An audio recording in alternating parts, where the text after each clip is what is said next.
আলাইকুম 30 রমজানের আজকে 14 নম্বর সেহরি গাখির মাছ দিয়ে সবজি খাওয়া দাওয়া কইরা আমি উইটা ফজর নামাজটা বাড়িতেই পড়ে নিলাম। নামাজটা পড়াই তারপরে ঘুমটুম পাইরা সকালে উইটা নিয়ে নারকল পাকসাল তাই নারকল পাইলাম। নারকল পাইরা টাইরা আমি বাইরে এলাম কলকাছি যাবার নিগে।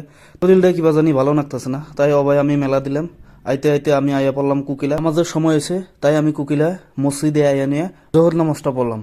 নামাজটা পড়াই আবার আমি আয়া পড়লাম কুকিলা বাজারে। ভাই আমার নাকি ওয়েট করলো, বাইরে নিয়ে নিয়ে গেতাছি।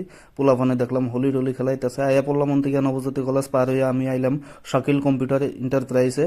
আমি এনে ল্যাপটপটা ব্যাটারি গেছে গা, তাই ব্যাটারি ঠিক করবার দিয়ে থুয়া করবার এনে ভাই আপেল টাফেল কিনলো, বস্তার মধ্যে বললো। তাই ভাই ব্যাগটা ধরছে। আয়া পড়লাম সবজি বাজারে, খুবই গরম লাগতেছে। তার মধ্যে আমি জ্যাকেট গায়ে দিয়েছিলাম, দুইজনে ব্যাগটা ধরছি, একজনের কষ্ট হয়। এই যে আমাকে সেলিব্রিটি সব আইসার, তাই আমি পুলিশ পয়েন্টের এনে আয়া নিয়ে তরমুজ কিনে তারপরে আয়া পড়লাম আমি ল্যাপটপের বগলে। ল্যাপটপ হারা হয়ে গেছে গা, কমপ্লিট হয়ে গেছে গা। তারপরে বাইতে আমি নামাজটা পড়বার এলাম। আসর নামাজটা পড়ে দুইজনের ফিল্ডের মধ্যে আড্ডা মাড্ডা মাইরা আয়া পড়লাম ইফতারির নিগে।